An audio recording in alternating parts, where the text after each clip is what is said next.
Shabbat Shalom. This week's Torah portion is VaYigash, and he approached. And it begins with Judah's monologue to Joseph, in which he begs Joseph not to imprison Benjamin, but instead to imprison him, Judah. He takes responsibility for his younger brother. And in response, of course, Joseph is immediately overwhelmed with emotion. He cries, and he sends the Egyptians out of his room and reveals himself to his brothers. And what follows is an incredibly emotional meeting between the two brothers as it becomes clear what has happened over the past years.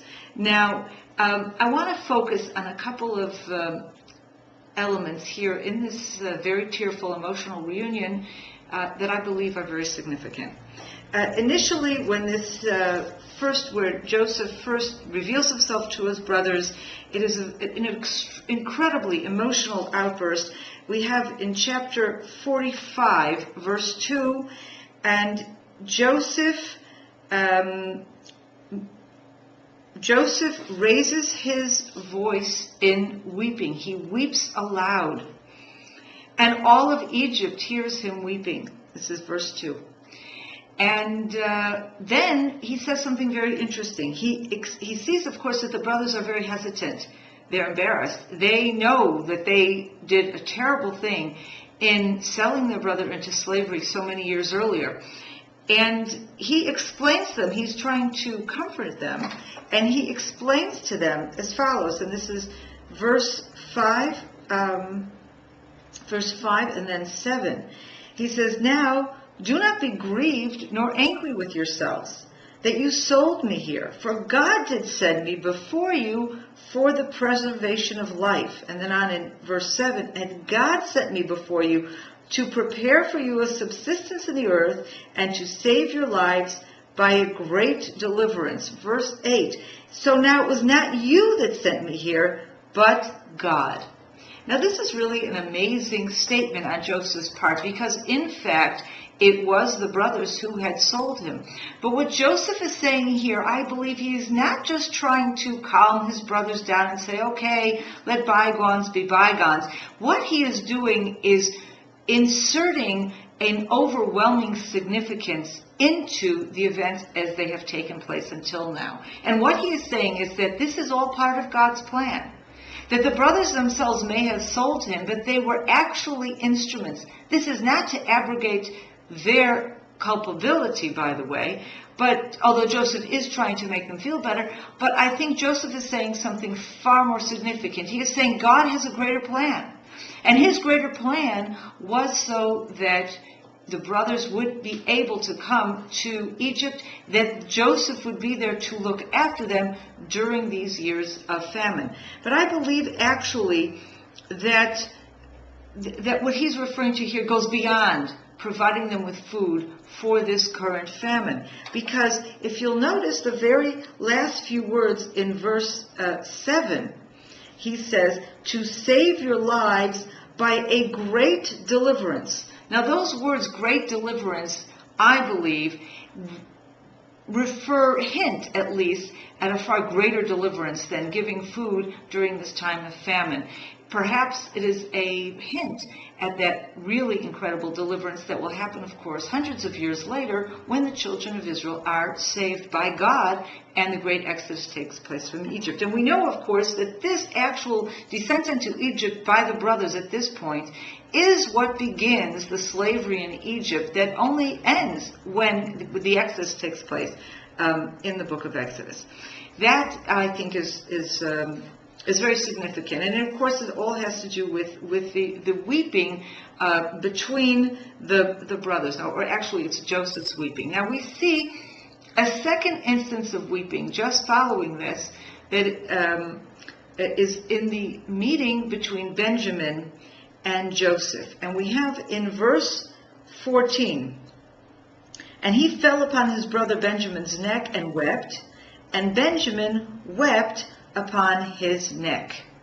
Now, I keep thinking every time we think about all this crying and weeping, we have brothers meeting, crying and weeping, hugging, etc., in a previous chapter, and that, of course, is when Jacob first meets up again with his brother Esau. And if you'll recall, we even discussed this at that point, and we noted that the commentaries have questioned to what extent Esau was, and Jacob both actually, were sincere in this hugging, to what extent Esau indeed had forgiven Jacob.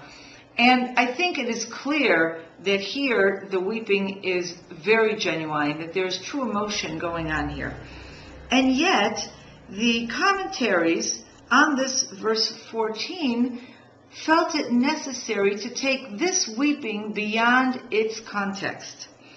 And the Midrash states that as Joseph wept on his brother Benjamin's neck, he was actually weeping for the destruction of the 2 temples in Jerusalem that were in the territory of Benjamin.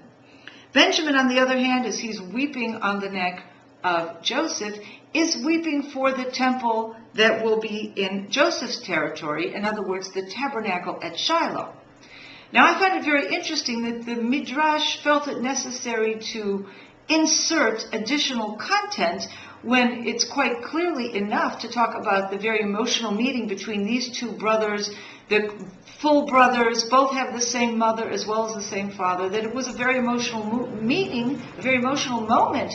Why do we have to insert a historical or a greater perspective? And I'm wondering if this isn't part of the same pattern that we see earlier, that the Bible itself, through Joseph's words, gives us larger perspective.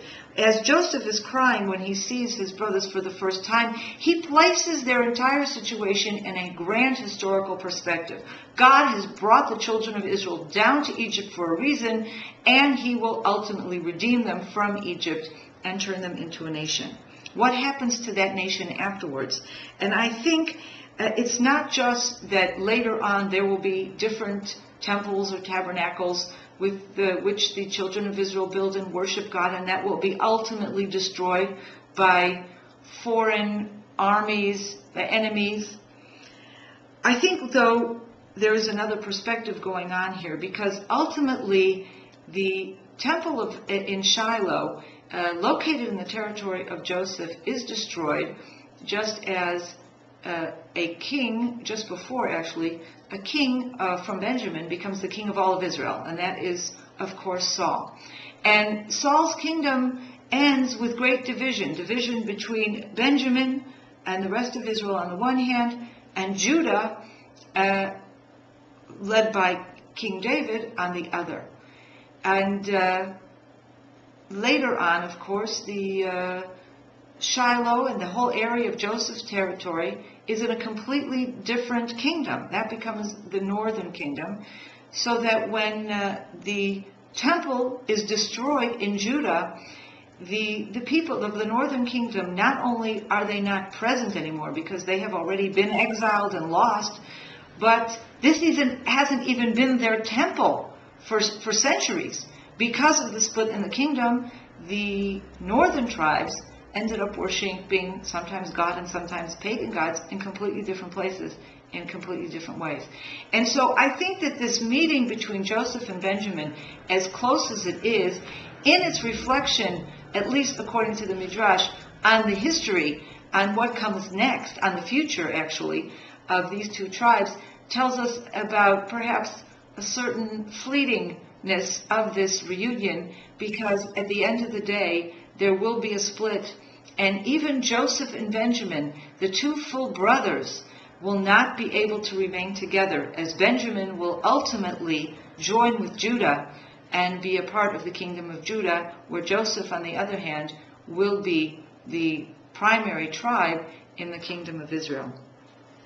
And I think beyond this, there's also significance in the fact that this entire story of a meeting of brothers reads like a romance novel, but in fact, it tells us far more significant things about the choosing of the people of Israel, of God's relationship to the people of Israel, having, as Joseph so puts it so well, brings them to this moment together. It talks about the importance of the unity of the brothers, but at the same time talks about the fragility of that unity, and that unfortunately in the years to come, in the centuries to come, that unity will not always be preserved. Shabbat Shalom from Samaria.